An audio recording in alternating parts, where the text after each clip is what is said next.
ಕರ್ನಾಟಕ ರಾಜಕೀಯದಲ್ಲಿ ಈಗ ಮತ್ತೆ ಬಿ ನಾಗೇಂದ್ರ ಅವರ ಸಚಿವ ಸ್ಥಾನದ ಬಗ್ಗೆನೇ ಹೆಚ್ಚು ಚರ್ಚೆಗಳಾಗ್ತಾ ಇದೆ. ಇದೇ ಕೇಂದ್ರ ಬಿಂದುವಾಗಿ ಕೂಡ ಕಾಣಿಸ್ತಾ ಇದೆ. ವಾಲ್ಮೀಕಿ ನಿಗಮದ ಹಣಕಾಸು ಅಕ್ರಮ ಪ್ರಕರಣದಲ್ಲಿ ಆರೋಪಗಳು ಕೇಳಿಬಂದಿರೋ ಹಿನ್ನೆಲೆಯಲ್ಲಿ ಈ ಹಿಂದೆ ಸಚಿವ ಸ್ಥಾನಕ್ಕೆ ರಾಜೀನಾಮೆಯನ್ನ ಕೊಟ್ಟಿದ್ರು.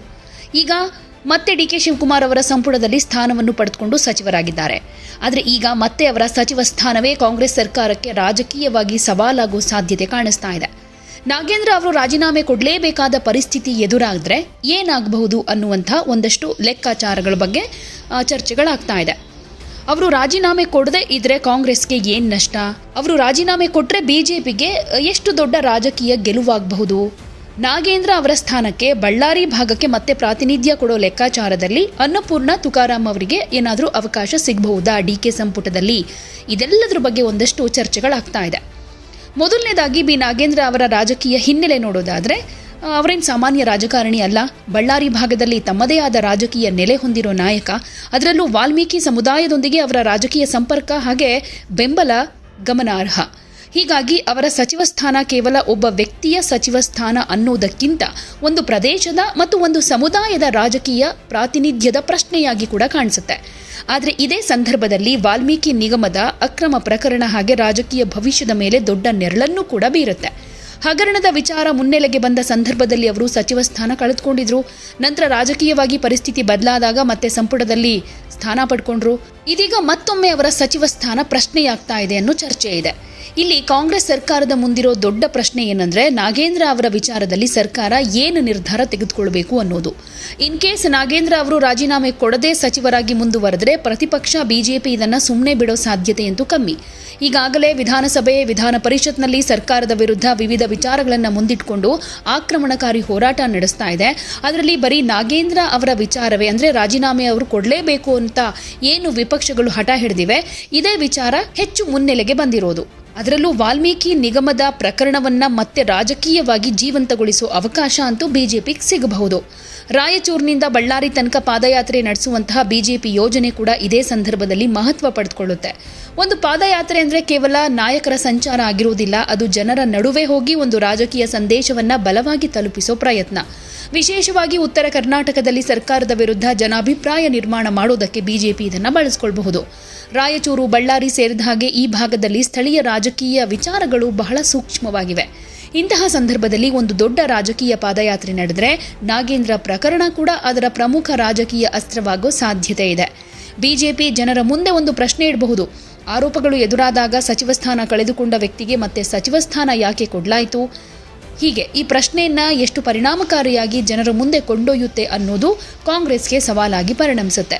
ಇದರ ಪರಿಣಾಮ ಕೇವಲ ರಾಜ್ಯ ರಾಜಕೀಯಕ್ಕೆ ಸೀಮಿತ ಆಗಿರುವುದಿಲ್ಲ, ರಾಷ್ಟ್ರೀಯ ಮಟ್ಟದಲ್ಲೂ ಕಾಂಗ್ರೆಸ್ಗೆ ಮುಜುಗರ ಉಂಟು ಮಾಡೋದಕ್ಕೆ ಈ ಪ್ರಕರಣವನ್ನು ಬಳಸಿಕೊಳ್ಳೋ ಚಾನ್ಸಸ್ ಇದೆ.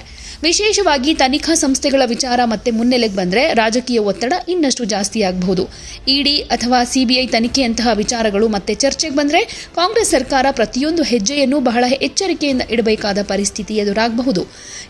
ಹೀಗಾಗಿ ನಾಗೇಂದ್ರ ಅವರ ರಾಜೀನಾಮೆಯ ಪ್ರಶ್ನೆ ಕೇವಲ ಸಚಿವರೊಬ್ಬರ ರಾಜೀನಾಮೆಯ ಪ್ರಶ್ನೆಯಾಗಿಲ್ಲ, ಇದು ಕಾಂಗ್ರೆಸ್ ಸರ್ಕಾರದ ರಾಜಕೀಯ ನಿರ್ವಹಣೆಯ ಪ್ರಶ್ನೆಯಾಗಿದೆ. ಇನ್ನು ಎರಡನೇ ಆಯಾಮ ಅಂತ ನೋಡಿದ್ರೆ ಇನ್ ಕೇಸ್ ನಾಗೇಂದ್ರ ಅವರು ರಾಜೀನಾಮೆಯನ್ನ ಕೊಟ್ರೆ ಏನಾಗಬಹುದು ಅಂತ ಹೇಳೋದಾದ್ರೆ, ಮೊದಲನೇದಾಗಿ ಬಿಜೆಪಿ ಇದನ್ನ ತನ್ನ ಹೋರಾಟಕ್ಕೆ ಸಿಕ್ಕ ರಾಜಕೀಯ ಗೆಲುವು ಅಂತ ಬಿಂಬಿಸಿಕೊಳ್ಳುತ್ತೆ. ನಮ್ಮ ಹೋರಾಟಕ್ಕೆ ಸರ್ಕಾರ ಮಣಿತು ಅಂತ ಬಿಜೆಪಿ ಹೇಳ್ಕೊಳ್ಳುತ್ತೆ. ಪಾದಯಾತ್ರೆಗೂ ಮುನ್ನವೇ ಇಂತಹ ರಾಜಕೀಯ ಸಂದೇಶ ಸಿಕ್ಕರೆ ಬಿಜೆಪಿಯ ಕಾರ್ಯಕರ್ತರಲ್ಲೂ ಹೊಸ ಉತ್ಸಾಹ ಮೂಡಬಹುದು. ಅದರ ಪರಿಣಾಮ ಉತ್ತರ ಕರ್ನಾಟಕದಲ್ಲಿ ಬಿಜೆಪಿಯ ಹೋರಾಟಕ್ಕೆ ಮತ್ತಷ್ಟು ವೇಗ ಸಿಗೋ ಚಾನ್ಸಸ್ ಇದೆ.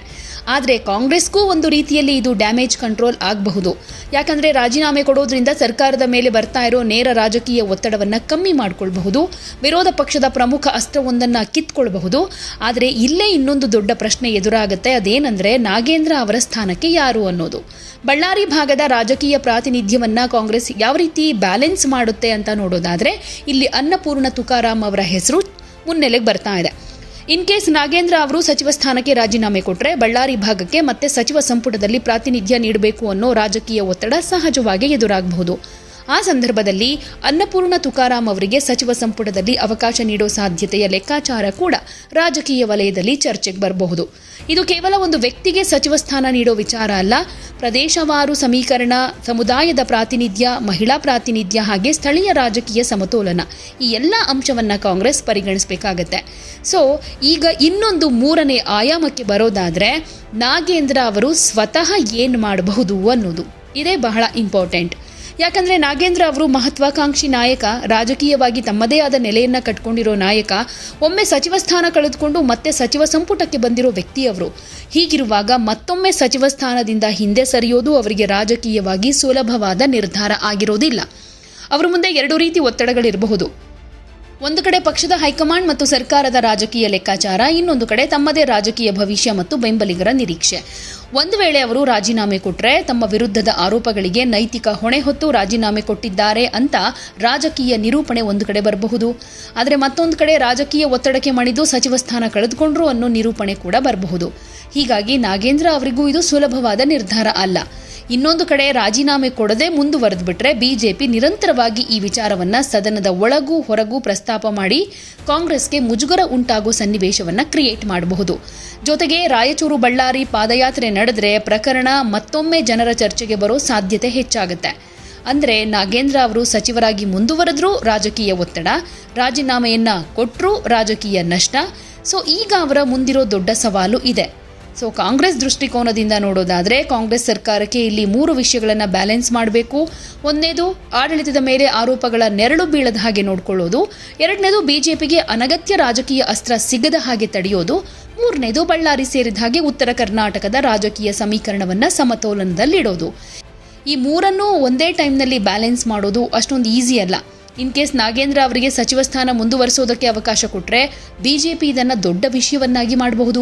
ಒಂದು ವೇಳೆ ರಾಜೀನಾಮೆ ಪಡ್ಕೊಂಡ್ರೆ ಬಿಜೆಪಿ ಅದನ್ನೇ ತನ್ನ ಹೋರಾಟದ ಫಲ ಅಂತ ಹೇಳ್ಕೊಳ್ಬಹುದು. ಹೀಗಾಗಿ ಕಾಂಗ್ರೆಸ್ ಯಾವ ನಿರ್ಧಾರ ತೆಗೆದುಕೊಂಡ್ರೂ ಅದರ ಹಿಂದೆ ರಾಜಕೀಯ ಲೆಕ್ಕಾಚಾರವಂತೂ ಇರುತ್ತೆ. ಈಗ ಬಿಜೆಪಿಯ ಲೆಕ್ಕಾಚಾರವನ್ನು ನೋಡೋದಾದ್ರೆ ಬಿಜೆಪಿಗೆ ಈ ಪ್ರಕರಣ ಕೇವಲ ಭ್ರಷ್ಟಾಚಾರದ ಆರೋಪದ ವಿಚಾರ ಅಲ್ಲ. ಇದು ಕಾಂಗ್ರೆಸ್ ಸರ್ಕಾರದ ಆಡಳಿತದ ವೈಫಲ್ಯವನ್ನ ತೋರಿಸೋ ರಾಜಕೀಯ ಕಥೆಯನ್ನಾಗಿ ರೂಪಿಸೋ ಅವಕಾಶ. ಸರ್ಕಾರ ತನ್ನ ಸಚಿವರನ್ನ ರಕ್ಷಣೆ ಮಾಡ್ತಾ ಇದೆ ಅನ್ನೋ ಆರೋಪವನ್ನ ಬಿಜೆಪಿ ಮುಂದಿಡಬಹುದು. ಪಾದಯಾತ್ರೆ ಮೂಲಕ ಅದನ್ನ ಉತ್ತರ ಕರ್ನಾಟಕದ ಜನರ ನಡುವೆ ಕೊಂಡೊಯ್ಯೋದಕ್ಕೆ ಟ್ರೈ ಮಾಡಬಹುದು. ಆದರೆ ಇಲ್ಲಿ ಬಿಜೆಪಿಗೂ ಒಂದು ಸವಾಲಿದೆ. ಜನರ ಮಧ್ಯೆ ಕೇವಲ ಆರೋಪಗಳನ್ನು ಹೇಳೋದ್ರಿಂದ ರಾಜಕೀಯ ಲಾಭ ಸಿಗೋದಿಲ್ಲ. ಪ್ರಕರಣದ ತನಿಖೆ, ದಾಖಲೆಗಳು, ಸರ್ಕಾರದ ನಿಲುವು, ನ್ಯಾಯಾಂಗ ಪ್ರಕ್ರಿಯೆ ಇವೆಲ್ಲದರ ಆಧಾರದ ಮೇಲೆ ತನ್ನ ಹೋರಾಟವನ್ನು ಬಿಜೆಪಿ ಕಟ್ಕೊಳ್ಬೇಕಾಗತ್ತೆ. ಇಲ್ಲ ಅಂದರೆ ಇದು ಕೇವಲ ರಾಜಕೀಯ ಆರೋಪ ಪ್ರತ್ಯಾರೋಪಕ್ಕೆ ಸೀಮಿತ ಆಗಬಹುದು. ಹೀಗಾಗಿ ಮುಂದಿನ ದಿನಗಳಲ್ಲಿ ನಾಗೇಂದ್ರ ಅವರ ಸಚಿವ ಸ್ಥಾನಕ್ಕಿಂತ ದೊಡ್ಡದಾಗೋದು ಈ ಪ್ರಕರಣವನ್ನು ಯಾರು ಹೇಗೆ ರಾಜಕೀಯವಾಗಿ ನಿರೂಪಿಸ್ತಾರೆ ಅನ್ನೋದು. ಕಾಂಗ್ರೆಸ್ ಇದನ್ನು ಆಡಳಿತಾತ್ಮಕವಾಗಿ ನಿರ್ವಹಿಸಬೇಕಾಗಿದೆ. ಬಿಜೆಪಿ ಇದನ್ನು ರಾಜಕೀಯ ಹೋರಾಟವನ್ನಾಗಿ ಪರಿವರ್ತಿಸೋದಕ್ಕೆ ಪ್ರಯತ್ನಿಸಲಿದೆ. ಹಾಗೆ ನಾಗೇಂದ್ರ ಅವರು ತಮ್ಮ ರಾಜಕೀಯ ಭವಿಷ್ಯವನ್ನು ಉಳಿಸಿಕೊಳ್ಳೋದಕ್ಕೆ ಸೂಕ್ತ ಹೆಜ್ಜೆಯನ್ನ ಇಡಬೇಕಾಗಿದೆ. ಸೊ ಒಟ್ನಲ್ಲಿ ನಾಗೇಂದ್ರ ಅವರ ಸಚಿವ ಸ್ಥಾನಕ್ಕೆ ಸಂಬಂಧಪಟ್ಟ ನಿರ್ಧಾರ ಕೇವಲ ಒಂದು ರಾಜೀನಾಮೆ ಅಥವಾ ಒಂದು ಸಚಿವ ಸಂಪುಟ ಬದಲಾವಣೆ ವಿಚಾರ ಅಲ್ಲ. ಇದರ ಹಿಂದೆ ಬಳ್ಳಾರಿ ರಾಜಕೀಯ ಕೂಡ ಇದೆ, ವಾಲ್ಮೀಕಿ ಸಮುದಾಯದ ರಾಜಕೀಯ ಸಮೀಕರಣ ಇದೆ, ಉತ್ತರ ಕರ್ನಾಟಕದ ಜನಾಭಿಪ್ರಾಯದ ಲೆಕ್ಕಾಚಾರ ಇದೆ, ಕಾಂಗ್ರೆಸ್ ಸರ್ಕಾರದ ಇಮೇಜ್ ಕೂಡ ಇದೆ, ಹಾಗೆ ಬಿಜೆಪಿ ಹೋರಾಟಕ್ಕೆ ಸಿಗಬಹುದಾದ ರಾಜಕೀಯ ಮೈಲೇಜ್ ಕೂಡ ಇದೆ. ಬಹಳ ಮುಖ್ಯವಾಗಿ ನಾಗೇಂದ್ರ ಅವರ ವೈಯಕ್ತಿಕ ರಾಜಕೀಯ ಭವಿಷ್ಯವಿದೆ. ಒಂದು ವೇಳೆ ನಾಗೇಂದ್ರ ಅವರು ರಾಜೀನಾಮೆ ಕೊಟ್ಟರೆ ಅದು ಬಿಜೆಪಿಗೆ ತಕ್ಷಣದ ರಾಜಕೀಯ ಗೆಲುವಿನಂತೆ ಕಾಣಬಹುದು. ಆದರೆ ಕಾಂಗ್ರೆಸ್ ಬಳ್ಳಾರಿ ಭಾಗಕ್ಕೆ ಸೂಕ್ತ ಪ್ರಾತಿನಿಧ್ಯ ಕೊಟ್ಟು ಅನ್ನಪೂರ್ಣ ತುಕಾರಾಂ ಅವರಂತಹ ನಾಯಕತ್ವವನ್ನು ಸಂಪುಟಕ್ಕೆ ತಂದು ಸಮತೋಲನ ಸಾಧಿಸಿದರೆ ಪರಿಸ್ಥಿತಿಯನ್ನ ತನ್ನ ಪರವಾಗಿ ಕೂಡ ತಿರುಗಿಸಿಕೊಳ್ಳಬಹುದು. ಇನ್ನೊಂದು ಕಡೆ ನಾಗೇಂದ್ರ ಅವರು ರಾಜೀನಾಮೆ ಕೊಡದೆ ಮುಂದುವರೆದರೆ ಮುಂದಿನ ದಿನಗಳಲ್ಲಿ ಬಿಜೆಪಿ ಪಾದಯಾತ್ರೆ, ಸದನದ ಹೋರಾಟದ ಮೂಲಕ ಪ್ರಕರಣವನ್ನ ಮತ್ತಷ್ಟು ದೊಡ್ಡ ರಾಜಕೀಯ ವಿಷಯವನ್ನಾಗಿ ಮಾಡೋ ಚಾನ್ಸಸ್ ಇದೆ. ಹೀಗಾಗಿ ಈಗ ಎಲ್ಲರ ಕಣ್ಣು ಈಗ ಒಂದೇ ಕಡೆ ನೆಟ್ಟಿರೋದು ಬಿ ನಾಗೇಂದ್ರ ಅವರ ಮುಂದಿನ ಹೆಜ್ಜೆ ಏನು, ಕಾಂಗ್ರೆಸ್ ಸರ್ಕಾರ ಅವರ ಬಗ್ಗೆ ಯಾವ ನಿರ್ಧಾರ ತೆಗೆದುಕೊಳ್ಳುತ್ತೆ, ಬಳ್ಳಾರಿ ಭಾಗಕ್ಕೆ ಮತ್ತೆ ಸಚಿವ ಸ್ಥಾನ ಸಿಗುತ್ತಾ, ಅನ್ನಪೂರ್ಣ ತುಕಾರಾಂ ಅವರಿಗೆ ಅವಕಾಶ ಸಿಗುತ್ತಾ, ಬಿಜೆಪಿ ಕೈಗೊಳ್ಳುವಂತಹ ರಾಯಚೂರು ಬಳ್ಳಾರಿ ಪಾದಯಾತ್ರೆ ಈ ವಿಚಾರವನ್ನ ಎಷ್ಟು ದೊಡ್ಡ ರಾಜಕೀಯ ಚರ್ಚೆಯನ್ನಾಗಿ ಮಾಡುತ್ತೆ. ಸೊ ಇದೆಲ್ಲ ಪ್ರಶ್ನೆಗಳಿಗೆ ಉತ್ತರ ಸಿಗಬೇಕು ಅಂದ್ರೆ ಕೆಲವು ದಿನಗಳ ರಾಜಕೀಯ ಬೆಳವಣಿಗೆಗಳನ್ನ ಕಾದು ನೋಡಬೇಕಾಗಿದೆ. ಯಾವುದೇ ಸುದ್ದಿಯ ಅಪ್ಡೇಟ್ ಅನ್ನ ಮಿಸ್ ಮಾಡ್ಕೊಳ್ಬಾರ್ದು ಅಂದ್ರೆ ಈಗ್ಲೇ ಒನ್ ಇಂಡಿಯಾವನ್ನ ಸಬ್ಸ್ಕ್ರೈಬ್ ಮಾಡಿ. ನಿಮಗೆ ಬೇಕಾದ ಭಾಷೆಯಲ್ಲಿ ಎಲ್ಲಾ ಸುದ್ದಿ ತಿಳಿಬೇಕು ಅಂದ್ರೆ ಒನ್ ಇಂಡಿಯಾ ಆಪ್ ಅನ್ನ ಡೌನ್ಲೋಡ್ ಮಾಡ್ಕೊಳ್ಳಿ.